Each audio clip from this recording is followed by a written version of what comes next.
है। राधाष्टमी की व्रत की बात थोड़ा रिलेटेड है। पहले हमें समझना होगा कि हमारी लाडली जो है कौन। महाप्रेम समुद्र का सार रूप, और वो केवल प्रेम प्रकाशन के लिए ही प्रकाशित हुई है। सत्प्रेम सिंधु मकरंद रसौग धारा, सारा नजस्र मभिता स्रवदाश्रितेषु। श्री लाडली जी के चरणों का जिसने आश्रय लिया, प्रेम समुद्र में डुबो दिया। प्रेम समुद्र कौन है? लालजू। और प्रेम समुद्र का सार कौन है? लाडली जू।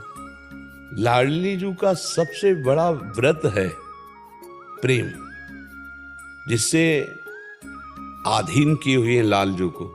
लालन तेरे ई आधीन, तेरे ही रस बस श्याम सुंदर वर, जाचत हैं ज्यों दीन। लालन तेरे ई आधीन, सुनरी सखी हो साची कहत हो, तू जल है ये मीन। लालन तेरे ही आधीन। जागतिक जो साधनात्मक व्रत रखे जाते हैं, जैसे हम एकादशी व्रत रहते हैं, जन्माष्टमी व्रत रहते हैं, ऐसे ही जैसे राधाष्टमी व्रत की बात, ये राधाष्टमी व्रत मात्र केवल प्रेम प्राप्ति, प्रेम। यहाँ लौकिक व्रतों का कोई भी अनुष्ठान पहुंचाने में सामर्थ्य नहीं है। इसलिए यहाँ एक व्रत, एक नियम, एक आस, एक विश्वास, गोरे चरणारविंद का आश्रय लेकर निरंतर राधा नाम में डूबना।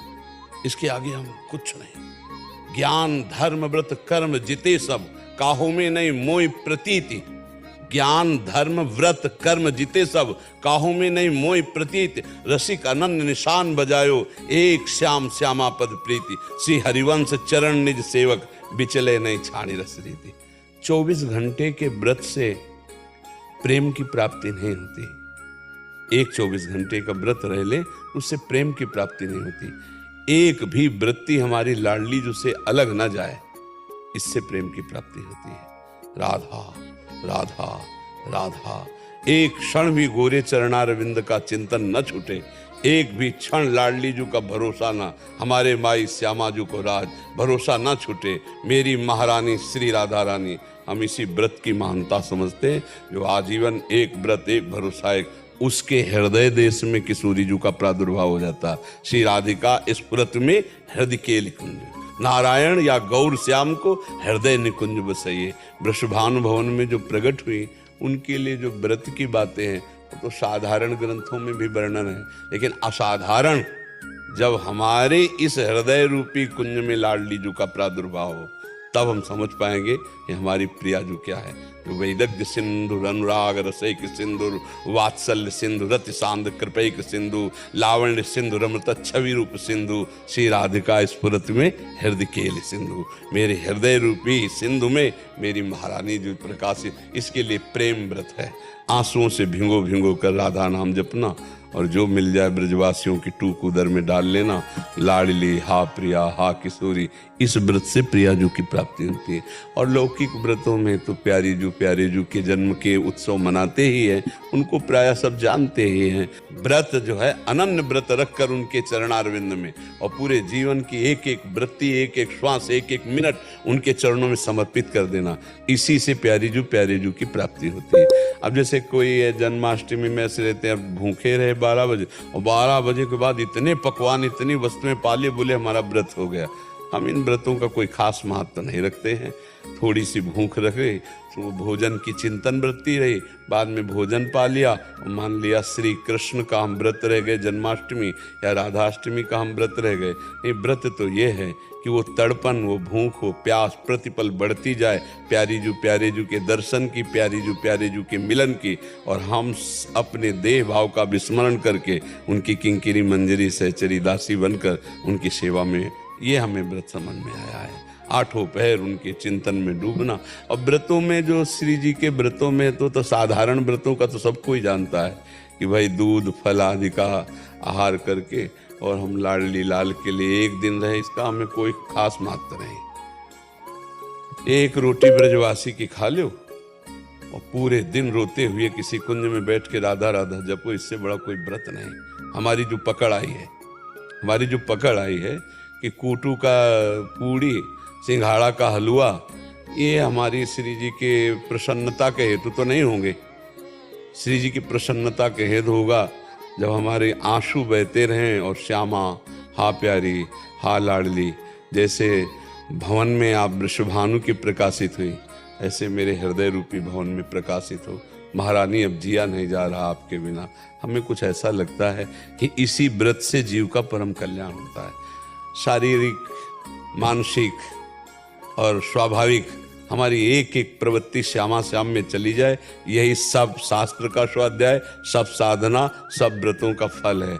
अगर ये फल ना आया तो सो सब धर्म कर्म जरि जाओ, जोग कुजोग ज्ञान अज्ञानु, जाने राम प्रेम परधानु। प्रेम नहीं प्रकट हुआ तो जीवन का कोई लाभ नहीं। क्यों महाराज, आपकी क्या इसमें राय है? रहते हैं जैसे घर वाले को पूछ रहे थे जी, तो इसलिए हाँ, इसमें खास बात यह है कि प्रातःकालीन बेला में तो कुछ ना लेना चाहिए, क्योंकि महारानी जी प्रकट होती हैं और प्रकट होने के बाद महारानी जी का अभिषेक होने के बाद उनका चरणामृत लेने के बाद फिर कोई और नियम धारण करने की जरूरत नहीं। जो प्यारी जी का भोग लगे चक्क पाओ। जैसे श्री कृष्ण जी का प्रादुर्भाव हो गया तो हम उत्सव मनाते हैं ना, 12 बजे के बाद फिर पंजीरी है, चरणामृत है सब। तो हमारी प्यारी जी का प्रादुर्भाव प्रातःकालीन बेला पर हुआ।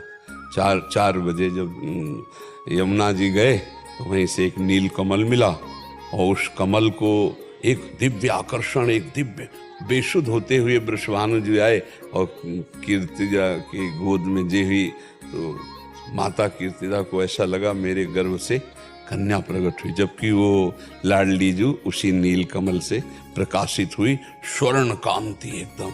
और गोद में लाडली जी का प्रादुर्भाव गर्भ से नहीं होता है, जैसे लालजू का प्रादुर्भाव गर्भ से नहीं होता, वो भय प्रगट कृपाला, वो प्रकट होते हैं, सामने प्रकट होते हैं, पर आभास यही होता है कि मेरे गर्भ से प्रकट हुए। उनकी योग माया का ऐसा प्रभाव होता है, ऐसा आभास होता है। तो लाडली जी जब प्रकट हो गई तो अब तो उत्सव मनाना है ना। हाँ, तो जो लाडली जी को भोग लगे वो पावे, खूब राधा राधा उस दिन जपे, श्री जी के गुणगान करे, श्री जी के चिंतन में रहे। सबसे बड़ा व्रत होता है अंदर का चिंतन। बाहरी खान पान से श्री जी प्रसन्न नहीं होते, आप सच्ची मान। कितने ऐसे पशु पक्षी हैं जो केवल फल आहार करते हैं? कितने पक्षी हैं ऐसे, क्या उनको भगवत प्राप्ति हो जाती है? कितने ऐसे जीव हैं जो जल में रहते हैं, जल आहार करते हैं केवल, क्या उनको भगवत प्राप्ति हो जाती है? कितने ऐसे आजीवन उनके सामर्थ्य नहीं संभोग की, तो वो क्या भगवत प्राप्त हो जाते हैं? हर चीज पर जब ध्यान देते हैं तो ये सब साधन गौड़ होते हैं। भगवान ने एकादश स्कंद में कहा है, व्रतांश यज्ञ छंदांश तीर्था नियमा यमा यथा वरुंधेत सत्संगा सर्वसंगोपहिमाम। मैं किसी व्रत से वैसे अधीन नहीं होता, मैं यज्ञ से भी अधीन नहीं होता, मैं तीर्थयाटन से, वेद स्वाध्याय से, तपस्या से भी अधीन नहीं होता, जैसा भगवत प्रेमी महात्माओं के संग से अधीन हो जाता हूँ। क्योंकि भगवत प्रेमी महात्माओं के संग से सीधे प्रेम, चित्त की वृत्ति का आबाद होकर प्रभु में लग जाना, यही भगवत प्रेमी महात्मा के संग का फल है। तो सब व्रत, सब नियम, सब तप एक फल है, हमारा चिंतन लाडली जी। उस दिन तो कम से कम लाडली जी का ही कीर्तन, लाडली जी का ही चिंतन चले तो वो व्रत हुआ। अब जैसे नाना प्रकार की फलाहार की सामग्री बनाकर और उसको पाना, उसे व्रत नहीं कहते। जैसे एकादशी व्रत है ना, उसमें 24 घंटे ऐसे रहना चाहिए।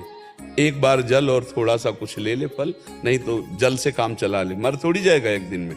तो ऐसे भगवत आराधना के व्रत किए जाते हैं जब भगवान प्रकट होते हैं, चाहे कृष्ण जन्माष्टमी हो चाहे राधाष्टमी हो। पर जब भोग लग जाए फिर उसमें ये ना देखे कि क्या भोग लगा है, कि प्रसाद पावे, को कीर्तन करे, को गुणगान करे।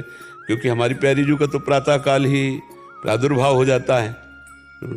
लालजू महाराज का जरूर रात्रि के 12 बजे होता है, तब तक उपवास करते हैं भक्तजन, कुछ नहीं खा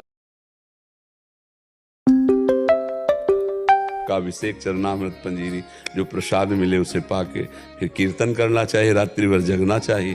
तो हमारी श्री जी तो प्रातःकाल सुकुमार तत्व है ना, तो ब्रह्म मुहूर्त बेला पर प्रकट हुई। तो बस उस समय कौन खाता पीता है, उस समय प्रायः कोई नहीं खाता पीता।